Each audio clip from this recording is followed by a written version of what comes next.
Mga katrops, welcome back ulit sa aking channel, Sports React PH. At ngayon nga ay pag-uusapan natin ang balitang desidido na nga po ang Golden State Warriors na makakuha ng bagong superstar. Pag-uusapan na rin nga natin dito sa ating panibagong video, ang balitang bagong trade na gagawin ng Los Angeles Lakers.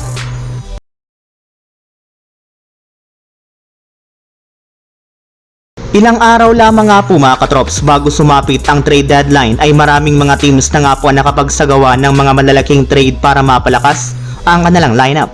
At base nga po sa kalalabas pa lang na balita, ayaw rin naman nga po dito magpahuli ang Golden State Warriors na siyang rason bakit kinailangan ng kanilang front office na mag-inquire sa lahat ng mga kupunan para makakuha ng bagong superstar na may pagtatandem kay Stephen Curry. Yes, hindi nga po kayo nagkakamali sa inyong narinig mga katrops. Sa sobrang desperado nga po ng GSW na mapalakas ang kanilang lineup ngayong season, ay sinubukan na nga po nilang kausapin ang halos lahat ng mga teams kagaya ng Phoenix Suns, Los Angeles Lakers, Miami Heat, Philadelphia 76ers, at maging ang New Orleans Pelicans para makuha ang mga katulad na superstar na Kevin Durant, LeBron James, Jimmy Butler, Paul George, at maging si Zion Williamson. Wala na nga po talagang tiwala ngayon ang Warriors sa kanilang kasalukuyang lineup kaya ginagawa na nga po nilang lahat ng kanilang makakaya upang mapa-improve ito. Ang problema lang wala pa nga po sila ni samang trade na nagagawa kaya pagpapatuloy pa rin nga po nilang pakikipagnegosasyon sa iba't ibang makukunan. Samantala, punta naman tayo sa ating sunod na pag-uusapan sa balitang bagong trade na gagawin ng Los Angeles Lakers. Ilang araw lamang nga po mga katrops ang nakakalipas mula ng isagawa ng Lakers at Dallas ang kanilang trade, ay nakasama na nga po sina Anthony Davis at Max Christie sa kanilang bagong kupunan na Mavericks na kasalukuyang nasa road trip kontra sa Philadelphia 76ers. Nagbigay na rin naman nga po silang dalawa ng kanilang farewell statement sa kupunan ng Lakers kung saan pinasalamatan nga po nila dito ang lahat ng mga sumuporta sa kanilang dalawa.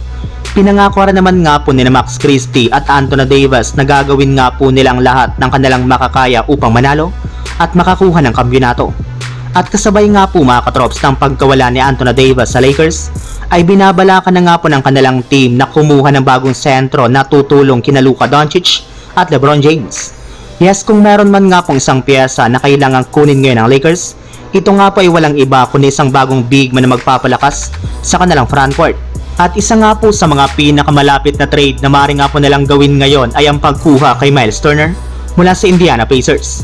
Pero hindi rin naman nga po ito magiging madali since kakailanganin nga po nila dito na isakripisyo ang kanilang 2026 first round pick swap, 2031 pick, sina Dalton Knecht at Rui Hachimura na ipang-offer nga po nila sa Pacers bago ang trade deadline.